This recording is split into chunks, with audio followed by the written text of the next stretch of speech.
로마서 5장 1절에서 11절까지 신약성경 245페이지입니다. 로마서 5장 1절에서 11절까지 말씀, 신약성경 245페이지 한 절씩 교독하시겠습니다. 그러므로 우리가 믿음으로 어렵다 하심을 받았으니 우리가 우리 주 예수 그리스도로 말미암아 하나님과 화평을 누리자.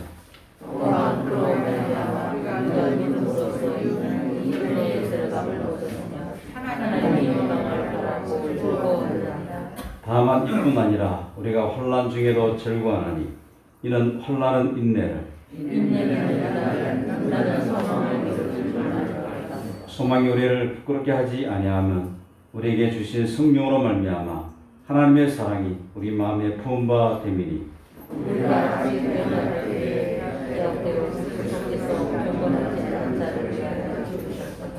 의인을 위하여 죽는 자가 쉽지 않고 선을 위하여 용감히 죽는 자가 혹 있거니와 우리가 죄인되었을 때 그리스도께서 우리를 위하여 죽으시고 하나님께서 우리에 대한 자기의 사랑을 표현하셨나이다. 그럼 이제 우리가 그의 피로 말미암아 어렵다 하심을 받았으니 그 그로 말미암아 진노하심에서 구원을 받을 것이니 곧 우리가 원수되었을 때 그의 아들의 중심으로 말미암아 하나님과 화목하게 되었을 때 화목하게 된 자로서 더욱 그의 사랑으로 말미암아 구원을 받을 것이니라. 저같이 그뿐 아니라 이제 우리로 화목케 하신 우리 주 예수 그리스도로 말미암아 하나님 안에서 또한 즐거워하느니라. 아멘. 오늘 본문 말씀 의지에서 어렵다 하심을 받은 자의 삶이라는 제목으로 함께 은혜를 나누고자 합니다. 오늘 1절에 보니까 그러므로 우리가 믿음으로 어렵다 하심을 받았으니 우리 주 예수 그리스도로 말미암아 하나님과 화평을 누리자라고 말씀하고 있죠. 기독교는 일반적으로 기쁨의 종교, 그렇죠. 기독교는 기쁨의 종교, 기독교는 사랑의 종교, 이렇게 표현하는 것을 보게 됩니다. 불교, 유교, 그리고 기독교 차이점이 무엇인가? 이렇게 질문을 던진다면 여러분 무엇이라고 대답하시겠습니까? 우리 한국 초대교회 성도들은 이런 질문을 받았을 때 이렇게 대답했다고 합니다. 불교는 추상집과 같고 유교는 제사집과 같고 기독교는 잔치집과 같습니다. 이것은 무엇을 의미하는 것입니까? 불교는 초상집과 같다. 인생 무상의 종교를 의미하고 유교는 제사집과 같다. 이 말은 차례와 예식의 종교다. 이런 의미겠죠. 기독교는 잔치집과 같다. 기독교는 기쁨의 종교다. 그런 의미가 되는 겁니다. 우리 영원하신 아버지이신 하나님께서 구원받은 하나님의 자녀들이 어떻게 이 땅에서 살아가기를 원하실까요? 어떻게 살아가기를 원하실까요? 우리는 이미 신앙생활하고 또 10년, 20년 또 세상적으로 눈치가 많은 우리 삶을 보게 됐죠. 그래서 하나님 우리를 어떤 삶을 원하실까요? 하면 이런 말씀들을 봤을 때 기독교는 기쁨의 종교다. 이렇게 서론에 시작했으니까 기쁘게 살기를 원하실 겁니다. 기쁘게 살아야죠. 이런 대답이 우리 속에 나오는 것이 맞죠. 하나님이 원하시는 삶의 스타일 한 가지. 그것은 바로 기뻐하고 행복하게 살기를 원하시는 것이라는 겁니다.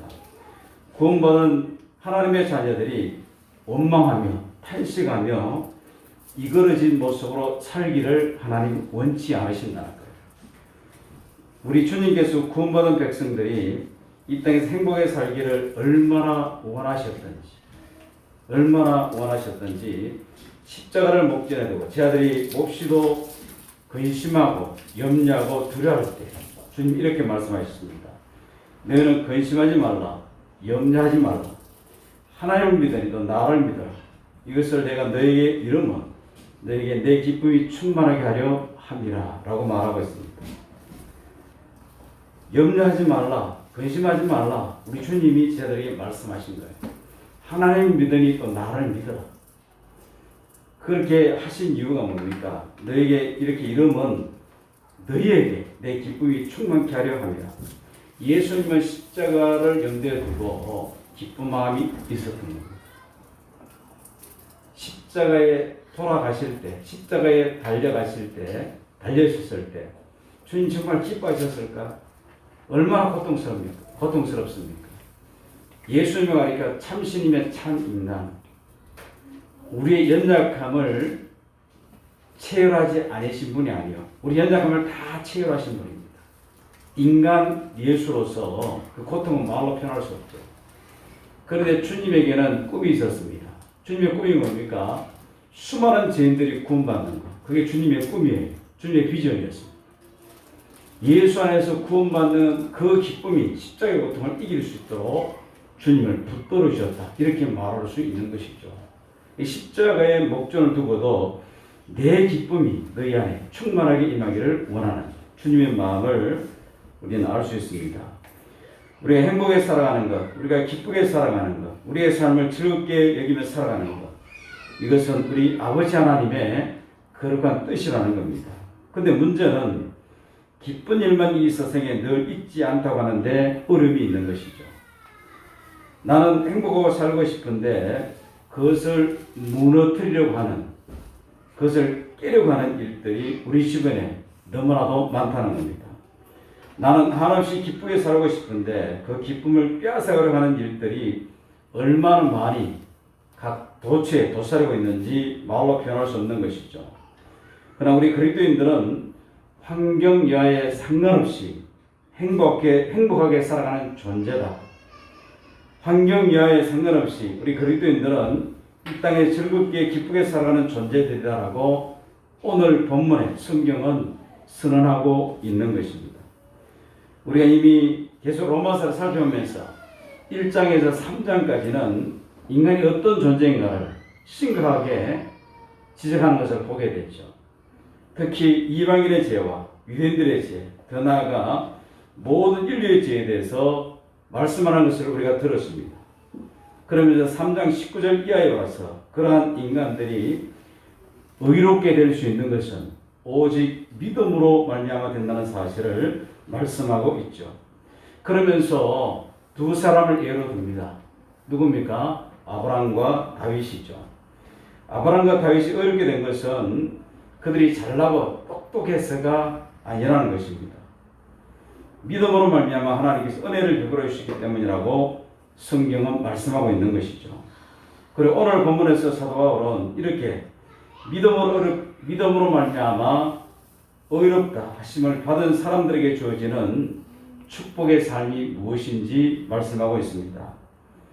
로마서 5장에서는 예수 믿는 사람들은 즐겁게 살아가는 존재다, 행복한 존재라고 하는 것입니다.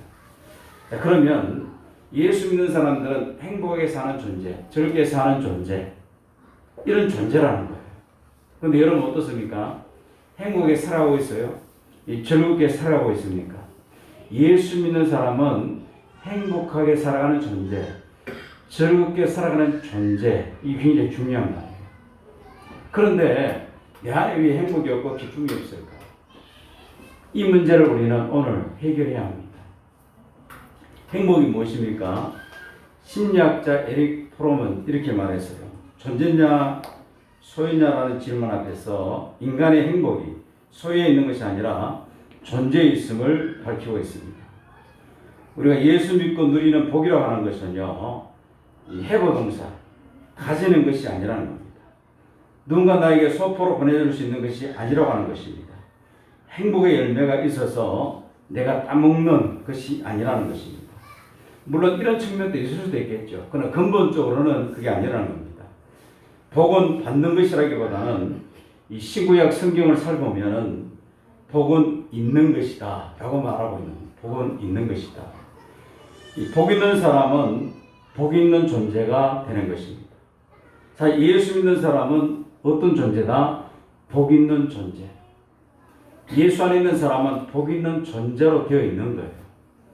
그러므로 이 복 있는 사람은 복 있는 존재, 우리는 복 있는 존재가 된 것입니다.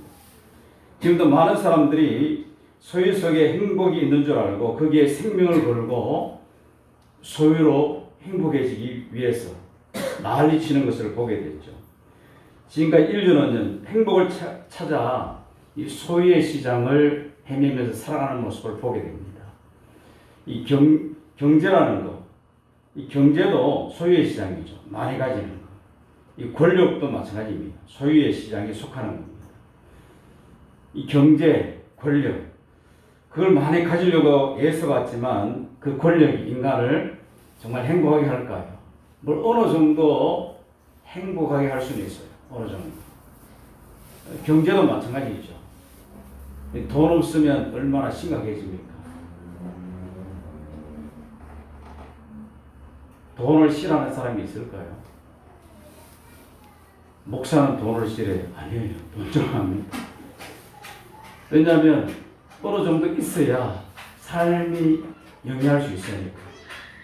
그런데 사람은 하나님이 우리에게 주신 일용할 양식, 필요한 것들, 채워주는 것을 보게 되는데 그보다 많은 것을 가지려는 소유의 행복을 찾으려는 그런 사람들 때문에 문제가 생기는 것을 보게 되죠. 아무리 많이 가져도, 아무리 많은 권력을 가져도 어떻습니까? 이만하면 됐다가 아니라는 것이죠. 끝없이 탐욕이 인간 속에 일어나는 것을 보게 됩니다. 명예도 마찬가지죠. 그래서 명예의 시장을 뒤지고 사치 호영의 시장을 뒤지고 이 세상 시장바닥을 다 뒤져서 땅의 것들을 얻어보았지만 그것들은 바닷물과 같다는 것입니다. 여러분 바닷물이 어떤 특징이 있습니까? 갈증이 느낄 때 짠물, 바닷물을 마시면 어떻게 될까요? 더 타는 목마름으로 갈증으로 다가오는 것을 보게 됩니다. 사람들은 무수한 세월 동안 이 거짓된 행복에 많이 속아 살아가는 것을 보게 되죠. 소유가 행복을 줄 것이다.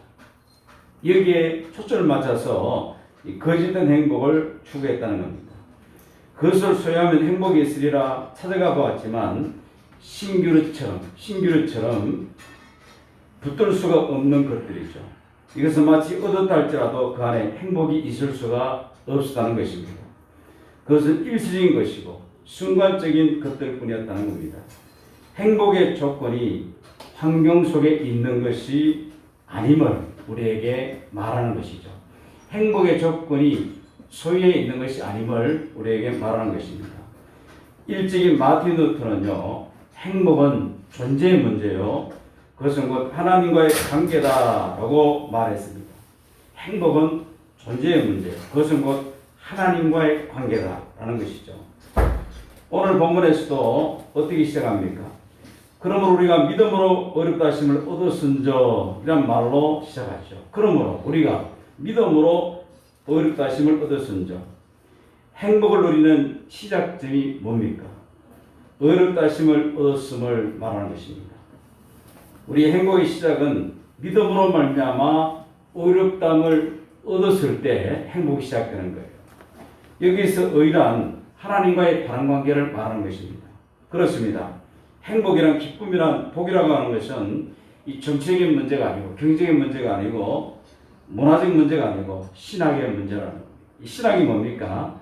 하나님을 알아가는 학문이죠. 이 말은 하나님과의 관계의 문제다라는 것입니다. 어거스틴의 말대로 하나님 안에서 기쁨을 얻기까지 인간은 참으로 기뻐하는 삶을 살아갈 수 없다는 겁니다.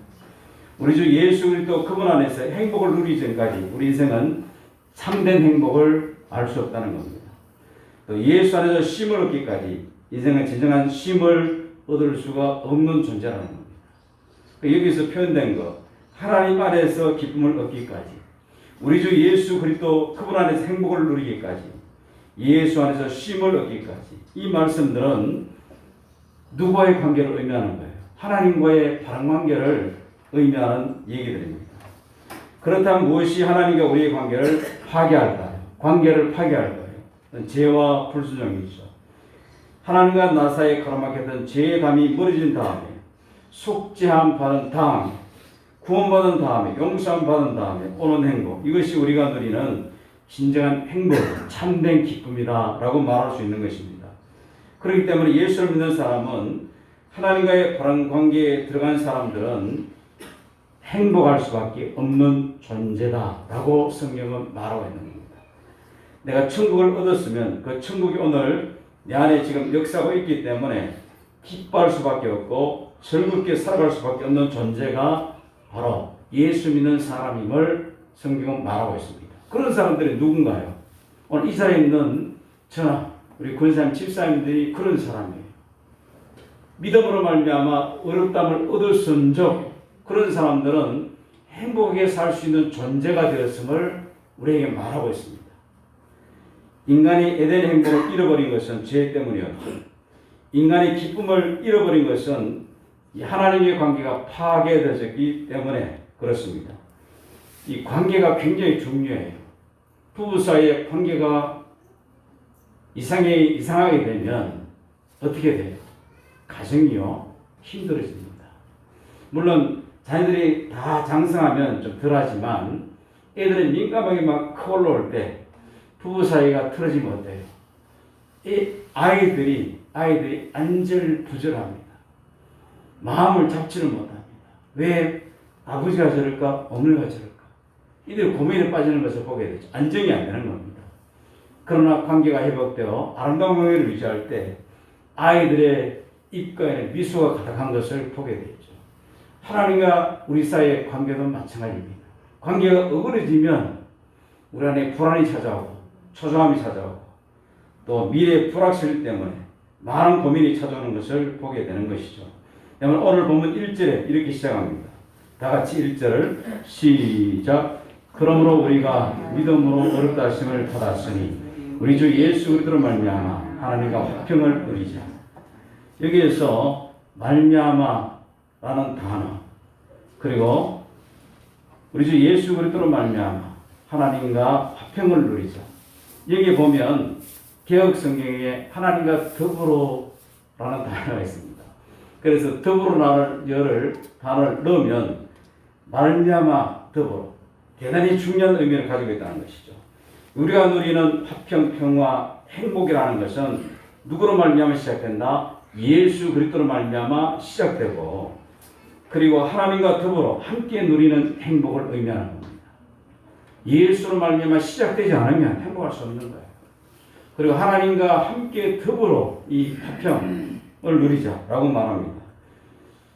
역으로 말하면 이 세상에는 참 평화, 진정한 행복이 없다는 그런 말씀이 되겠죠. 인류 역사에서 전쟁을 연구한 사람들이 지난 3,000년 동안 이 전쟁사를 연구해 보니까 3,000년 동안 280일 동안만 전쟁이 없었고 모든 나라는 지구상에 전쟁이 끊이지 않았다라고 그들은 말합니다. 단 8%의 시간만이 평화의 시간이었고 92%는 전쟁의 연속이었다라고 말하는 것이죠. 그들의 얘기를 한마디 더 빌려보면 지난 3,000년 동안에 8,000번의 평화 조약이 세워졌지만 그것이 모두 깨어졌다는 것입니다. 이 땅에는 평화를 누릴 수가 없다는 것이죠. 이 땅에는 진정한 행복이 없다는 겁니다. 러시아와 미국 평화조약을 맺고 중국과 미국 평화조약을 맺고 이렇게 맺어보지만 어떻습니까? 자기 나라의 국익을 위해서는 바로 깨어버리는 것을 보게 되죠. 사실 조약이 평화를 가져오는 것은 결코 아니라는 겁니다. 아무리 평화협정을 맺고 물론 그런 거 굉장히 중요해요. 그러나 그 자체가 평화를 가져오는 것이 결코 아니라는 것입니다. 오직 예수 그리스도로 말미암아 하나님과 더불어 누리는 화평 그게 진정한 화평과 행복이 있음을 성경은 말씀하고 있습니다.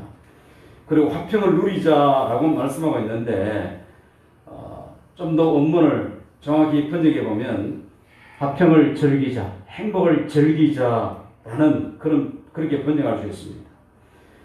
우리 가운데도 화평을 가지고 있는 사람이 있고 화평을 즐기는 사람이 있습니다. 나는 화평을 가지고 있는지 화평을 즐기는 사람인지 내 자신을 돌아보는 게 중요한 것이죠. 어떤 사람 믿음을 주머니에 넣고 다니는 사람이 있는가 하면 믿음을 즐기는 사람이 있다는 겁니다. 교회에 다니는 사람이 있는가 하면 교회 생활을 즐기는 사람이 있다는 겁니다. 가정을 가지고 살아가는 사람이 있는가 하면 가정을 즐기는 사람이 있다는 것입니다. 찬송 한 곡을 불러도 그냥 노래를 불러치우는 사람이 있고 찬송을 즐기는 사람이 있다는 겁니다. 누가 더 기쁜 삶을 살아갈까요? 우리 찬송 한 소절을 부르더라도 즐기면서 불러야 되겠죠. 가사를 생각하면서 하나님의 은혜를 깊이 묵상하면서 그때 우리 안에 기쁨이 있다는 겁니다. 이 신앙생활도 마찬가지죠. 믿음을 호주머니에 넣어 있으면 무슨 소용이 있습니까? 믿음을 즐긴다는 것. 이 즐긴다는 것은 쾌락을 즐긴다, 세상적인 것을 즐긴다가 아니라 하나님과의 관계를 즐기는 성도의 모습을 의미하는 겁니다. 하나님을 전적으로 신뢰하고 의지하고 하나님의 살아계심을 믿고 그 믿음의 확신 속에 그분과 함께 살아가는 믿음을 즐기는 사람. 하나님 말씀을 그냥 듣고 앉아있는 사람이 있고 하나님 말씀과 더불어 아름다운 교제를 누리며 말씀을 즐기는 사람들이 있는 것입니다. 어렵게 대학생이 되었는데 대학생 신분을 가지고 있는 사람이 있는가 반면에 학생으로의 신분을 즐기는 사람이 있다는 겁니다. 학생이 즐긴다는 것은 뭐예요? 공부를 즐긴다. 그리고 학교 생활 자체를 즐긴다. 이 공부를 즐기는 사람이 과연 얼마나 많을까? 공부하면 머리가 답답하잖아요. 특히 수학 시간 되면 답답해지고 영어 시간 되면 답답해집니다. 누가 그랬냐면 제가 그랬어요. 영어 시간 되면 이거 언제 끝나나. 그런데 즐기는 아이들이 있더라고요. 즐기는 아이들이. 그런 아이들을 보면요. 미리 예습 복습을 철저한 아이들, 친구들은 그 영어 시간이 즐거워요. 수학도 마찬가지죠. 이 풀 수 있는 능력을 갖춘 애들은요. 수학 시간이 즐겁습니다. 그런데 그렇지 못하면 머리가 골 때리죠. 멍하게 되는 것이죠. 이 즐기는 것 굉장히 중요한 것입니다. 오늘 본문에 그래서 즐거워한다는 이 말이 반복적으로 등장하는 것을 보게 됩니다. 하나님의 영광을 바라고 즐거워하느니라. 3절에 혼란 중에도 즐거워하나니 11절에 하나님에 대해서 즐거워한다라고 말하고 있습니다. 여기에 즐거워한다라는 이 말을 좀 더 정확하게 분석해 보면 성령이 내 안에 계시기 때문에 하나님이 내 안에 계시기 때문에 예수님이 나와 함께 하시기 때문에 예수와 함께 행복을 누리는 것, 성령과 함께 즐거워 살아가는 것. 그래서 이것이 신이 나는 것입니다. 신명나게 놀아보세요. 이걸 누가 사용해야 되냐면 우리가 사용해야 되는 거예요. 정말 즐겁게 놀아보세요. 즐겁게 그 세상적으로 신명나게 놀아보세요. 뭐 장구 치고 복 치고 술 마시고 이게 그런 줄 알잖아요. 그런데 우리 하나님의 관계 속에서 하나님이 신 우리를 붙들어 주실 때 우리 안에 신명나는 그런 삶이 되는 것이죠. 이 성령이 우리 안에 역사하실 때 그분 안에 내가 그분 안에 그분이 내 안에 그분과 더불어 살아갈 때 미국의 성공학자인 존 카스터는요. 성공이 기쁨을 가져다 주는 것이 아니고 기뻐하고 살아가는 사람이 성공하는 삶을 살아간다라고 말했습니다. 이런 말들을 우리가 많이 듣잖아요. 행복해서 웃는 것이 아니고 웃으면 행복해진다. 우리는 행복해야 웃는 것이지 이렇게 자꾸 강조합니다. 그럼 웃다 보면 행복해지는 거예요. 행복해야 웃지. 그러면 그 행복하기 위해서 어떻게 되는 겁니까? 돈을 많이 가져야 되는 겁니까? 아니면 내가 건강이 완벽해야 됩니까? 이거 끝이 없어요. 근데 돈이 좀 없고 건강적으로 좀 문제가 있더라도 자꾸 내가 웃다 보니까 행복해지는 겁니다. 그런 말이 있잖아요. 우리의 얼굴이 웃으면 위장이 웃는다. 그래서 이제 우리 얼굴을 뭐라고 비유해요? 전도지라고 비유하잖아요. 전도지 꾸기지 마십시오. 이런 말들 우리가 가끔 듣잖아요. 우리 얼굴이 막 웃으면 위장도 오장 밑보고 막 웃는다는 거. 웃으면 행복해질 수 있다는 거. 그리고 오늘 본문에 보니까 다만 이뿐 아니라 우리가 혼란 중에도 즐거워하나니 혼란이 없을 때만 즐거워하는 것 환란이 없을 때만 즐거워하는 것이 아니라는 겁니다. 환란이 끝난 다음에 즐거워하는 것이 아니라는 겁니다. 환란 중에도. 이 말은 뭐예요? 환란 한가운데 있더라도 즐거워한다. 기뻐한다. 행복해할 수 있는 사람. 그럼 환란과 고난의 한가운데서 즐거워하는 이유가 뭡니까? 환란의 유익을 알기 때문입니다. 이는 환란은 인내는 연단은 소망을 이룬 줄 알미로다라고 오늘 본문은 말씀하죠. 예수님께서도 그의 제자들에게 나를 인하여 너희를 욕하고 핍박하고 거짓으로 너희를 거스려 모든 악한 말을 할 때는 너에게 복이 있나니 기뻐하고 즐거워 하늘에서 너희 상이 큼이라라고 말씀하셨습니다. 예수님께서는 12제자를 파송하실 때 또 너희가 나로 말미암아 총독들과 임금들 앞에 끌려가리니 이는 그들과 이방인들에게 증거가 되게 하려 하심이라고 말합니다. 이와 같은 말씀으로 미뤄보아 성도가 신앙생활로 인하여 환난을 당할 경우 하나님께로부터 큰 상을 받게 되는데 그것을 정보로 삼기 위해서라도 환난은 피할 수 없는 요소임을 성경은 말하고 있다는 것입니다. 또한 인내는 성령의 열매라고 말할 수 있는 것이죠. 왜냐하면 갈라디아서 5장 22절에 보니까 오직 성령의 열매는 사랑과 쾌락과 화평과 오래 참음, 인내. 하나님의 사랑의 특징 중에 정말 중요한 것이 뭐냐면 오래 참고 모든 것을 견디는 것.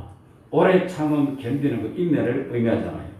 세상에서 그리스도인의 신앙은 인내를 동반히 하지 않으면 안 된다는 겁니다.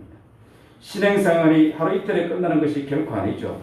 또 주님께 약속하신 축복이 이루어지기까지는 상당한 시간을 요하며 기다릴 때가 있다는 겁니다. 이는 마치 농부가 씨를 뿌리고 가을에 추수하는 것과 같다라고 야고보서 기자는 말하고 있죠.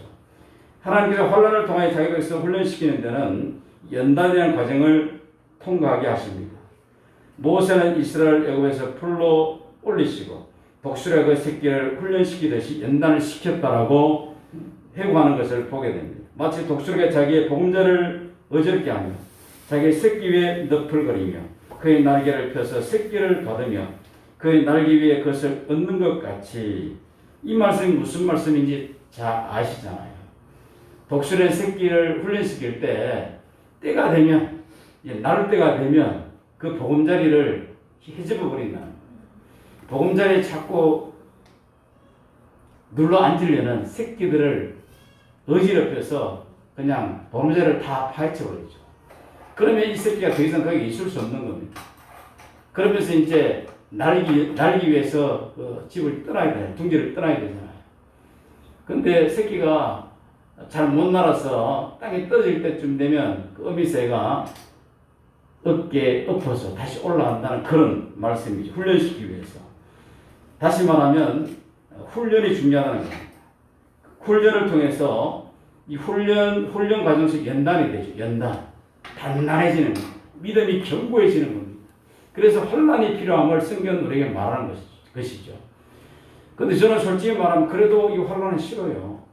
내가 믿음이 단단해지는 과정이다. 나를 연단시키는 과정이다. 하나님의 선을 이룰 것이다. 하나님은 우리에게 놀라운 은혜와 복을 준비하고 계신다. 그래서 그 과정에는 환난이 필요하다. 그래도 인간의 심리는 이 환난이 싫은 거예요. 솔직한 마음이. 그런데 하나님의 그 과정이 선택사항이 아니라 필수 과정이다. 필수 코스다라고 말하고 있는 거예요. 마치 군대 가면요. 반드시 4주, 6주 군대에 따라 다 다르죠. 그 훈련 기간을 겪어야 된다는 겁니다. 기본 교육을 받아야 자세히 배치가 되는 것처럼 우리 연단이 필요함을 성경은 분명히 말하죠. 무엇보다 중요한 것은 그 환난, 연단의 결과를 알기 때문입니다. 환난은 궁극적으로 그리스도인의 소망을 완성시키는 과정이라는 겁니다. 이는 환난은 인내를, 인내는 연단은 소망을 이룬 줄 알미로다라고 말씀하고 있죠. 성경은 성도에 있어서 환난과 소망과의 관계를 불과 분리의 관계임을 말하고 있습니다. 로마서 8장 17절에도 우리가 그와 함께 영광을 얻기 위하여 받기 위하여 고난도 함께 받아야 될 것이니라. 영광과 환난은 불과 분리의 관계임을 말하고 있는 겁니다. 그리고 생각하는데 현재의 고난은 장차 우리에게 나타날 영광과 좋게 비교할 수 없도다. 이것 때문에 환난을 참는 것이죠. 인내하는 것입니다. 그래서 환난은 인내를 만드는데 인내는 연단, 단단해진 과정으로 들어가게 합니다. 연단은 결국 소망을 갖게 한다라고 오늘 본문에 말하죠. 성도가 신앙생활의 과정 중에서 이 고난이라는 적은 미천을 드리고 영광이라는 많은 소득을 보장받도록 한다면 이를 말할 이유가 없다는 것입니다. 그런데 중요한 것은요. 고난과 영광은 좋게 비교할 수 없도다. 저울에 고난과 영광을 올려놓으니까 이 고난받을 때 얼마나 싫습니까? 그 영광과 비교했을 때 그 무게가 게임이 안 된다는 거예요. 그러므로 그 영광을 바라보면서 우리가 소망 가운데 인내하며 단단히 신앙에 설 수 있음을 분명히 말씀하고 있는 것입니다. 다시 말하면 그 가치, 고난과 영광을 비교했을 때 가치 차원에서 영광이 훨씬 더 아름다고 귀한 것입니다. 그러므로 고난 속에서도 인내하는 하나님의 사람들이 되는 것이죠. 빌립보 2장 6절에서 11절에도 그걸 말하고 있습니다. 예수님이 어떤 분인가? 하나님과 동등되시는 분이에요. 그러나 동등된 것을 취하지 않으시고 종의 형체를 가져 사람과 같이 되었으니 자신을 죽음에 내어주고 결국 사흘 만에 부활하심으로써 어떻게 되는 겁니까? 모든 무릎이 예수 앞에 꿇게 하셨죠. 모든 이름이 예수를 찬송케 하셨다는 겁니다. 그래서 고난받을 때 십자가와 주어질 영광과 비교해 보니까 그 가치면에서 비교가 안 되는 것임을 우리 예수님을 통해서 우리가 볼 수 있는 것이죠. 그래서 예수 믿는 사람들은요, 이런 고난 이후에 우리에게 주어질 영광을 바라보기 때문에 어떤 상황에서도 견디며 이겨내는 존재임을 성경은 말하고 있습니다. 그래서 예수 믿는 사람들도 병들 수 있어요, 없어요? 있죠. 잘 믿는 사람들도 사업에 실패할 수 있겠습니까, 없겠습니까? 있는 거예요. 가족을 먼저 떠나보내는 고통이 있을 수도 있습니다. 이처럼 고난은 아무도 환영하지 않는 것임이 분명하지만 혼란은 당신은 즐거워 보이지 아니하고 슬퍼 보인다는 겁니다. 그렇지만 그 환난 이후에 주어질 영광을 생각하는 것이죠. 예수 믿는 사람에게는 이 프리미엄, 다시 말하면 고난의 보너스가 있다는 것을 분명히 말하고 있습니다. 주의 자녀가 고난을 당하면 인내하게 됩니다. 인내하다 보면 연단을 받게 되고 연단을 받다 보면 하나님의 영광을 바라보는 소망이 커지게 되는 것임을 말씀하는 겁니다. 환난을 모르고 지내던 평소보다 하나님의 영광이 크게 보이는 것이죠. 혼란을 통과하면서 보여지는 하나님의 영광은 너무나 위대하고 크게 보여진다는 것입니다.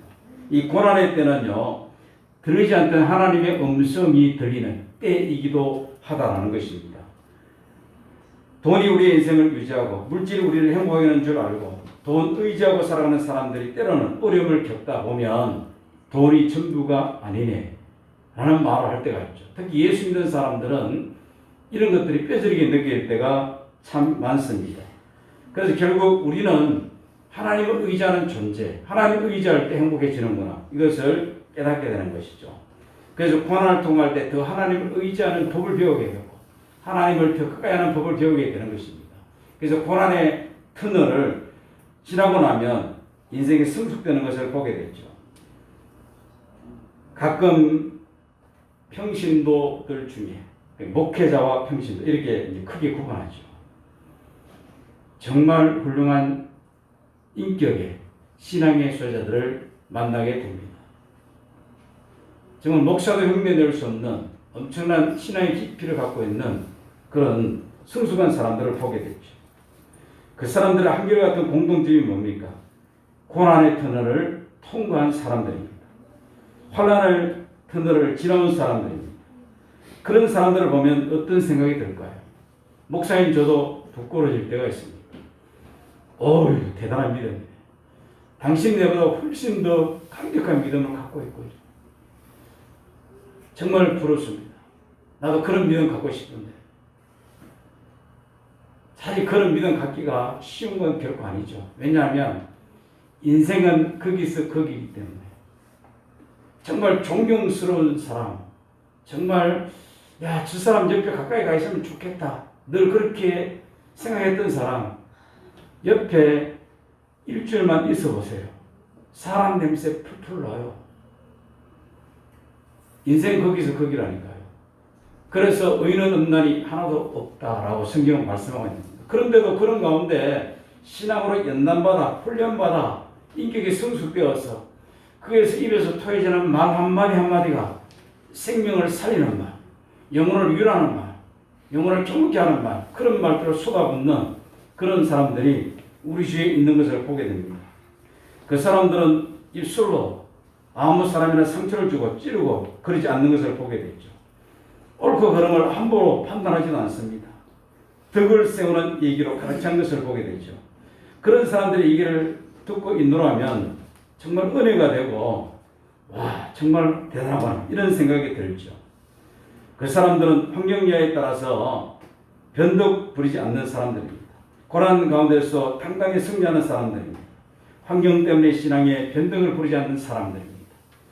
이런 신앙의 모습으로 자라기를 우리는 달려가야 된다는 것이죠. 저에게도 이런 모습이 있을 때도 있어요. 이야, 내가 생각해도 뿌듯하네. 그런데 꾸꾸러질 때는 어때요? 그냥 추락하는 것을 보게 됩니다. 아이고, 목사님 내 믿음이 형편없구만. 계속해서 그런 상태를 유지하면 좋겠는데 그러지 않을 때가 또 많이 있다는 겁니다. 이 엎치락뒤치락하면서 살아가는 것이 순례자의 삶이에요. 이 순례자의 삶은 성화의 삶을 살고 있는 겁니다.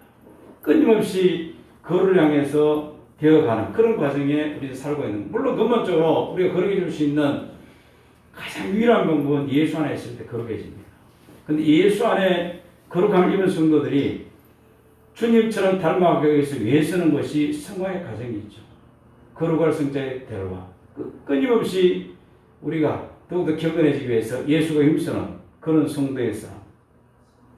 사랑하는 여러분, 고난과 환난 가운데 우리가 있을 수 있습니다. 그리스도인들은요, 싸워서 이기는 사람들이 이전에 이긴 싸움, 이미 주님이 이겨놓은 싸움을 싸우는 사람이에요. 십자가의 주님이 승리를 선언하셨죠. 승리를 선언하셨습니다. 내가 세상에서 환난을 당하나 담대하라. 내가 세상을 이겨놓아. 그래서 이겨놓은 싸움 안에 내가 있는 겁니다. 그러므로 그 주님과 함께 우리가 싸울 때, 성령과 함께 싸울 때, 말씀 안에 싸울 때 우리도 이길 수 있는 힘이 우리 안에 있는 것이죠. 그리스도인들은 고난 때문에 절대로 망하지 않습니다. 환난 때문에 망하지 않습니다. 이걸 우리는 믿어야 된다는 것이죠.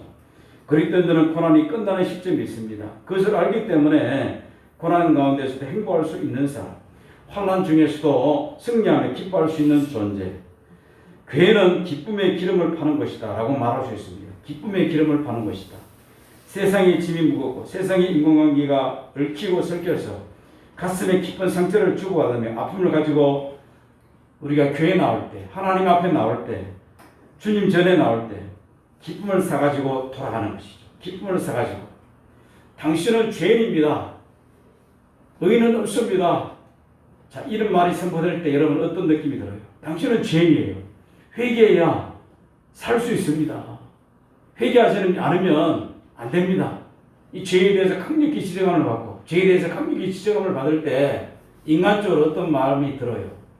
에이씨 또 죄에 대해서 얘기하네. 좋은 말 좀 하지. 이런 마음이 솔직히 들지 않을까요? 근데 그 시간에 내가 수술받는 시간이에요. 죄에 대해서. 성령은 죄에 대해서 책망하잖아요. 그렇게 살아서는 안 돼. 정말 주님을 바라보고 살아야 돼. 말씀 안에 살아야 돼. 말씀 안에 살지 않는 내 모습을 회개해. 이렇게 강력하게 하나님 우리에게 말씀하는 거예요. 이게 위로의 말씀일까요? 저주의 말씀일까요? 위로의 말씀입니다. 내 영혼이 치료받는 시간이에요. 그 말씀에 빨려 들어가면요, 머리가 시원하고 마음이 시원해지는 겁니다. 저는 우리 노예에서 이렇게 목사님들하고 신앙생활하고 또 목회 교제하고 또 수많은 몰래에서 설교를 듣고 같이 강당 교류도 하고 저도 설교도 하고 해보지만 머리와 마음을 시원케 하는 그런 설교를 들은 적이 몇 번 있어요. 그런데 그분의 설교가 굉장히 고리타타해요. 맨날 성경을 가지고 얘기하고 죄에 대해서 얘기하고 또 성경을 또 돌아서 또 성경을 얘기하고 어떤 때는 저 목사님 왜 저렇게 고리타분하게 설교하나. 그런데 내가 그 말씀에 내 자신을 던질 때 영혼이 시원해지고 머리가 시원함을 느끼는 걸 그런 은혜를 체험한 적이 몇 번 있어요. 그분만 딱 강단 오면 목사님들이 인상을 좀 짚어요. 오늘도 길게 하겠네. 오늘도 때때무는 소리 하겠네. 이러면서 같은 목사가 얼굴을 좀 찌푸려요. 근데 어느 날 제가 마음을 열어놓고 정말 하나님 말씀을 얘기하니까 말씀에 내 자신을 던지죠. 그때 하나님 은혜를 보여주시는데 머리가 시원하고 마음이 시원하고 그건 누군가를 제가 밝히진 않겠습니다. 지금 은퇴하셨는데 다른 교회 헌신회에 오면은 절기도 굉장히 오래 해요. 그분이 끝나는 시간에 끝나는 시간이야. 그러니까 사람들이 얼마나 시계를 보고 막 이럴 거예요. 근데 말씀에 딱 빠져드니까 그 은혜를 주시는 것을 경험한 적이 있습니다.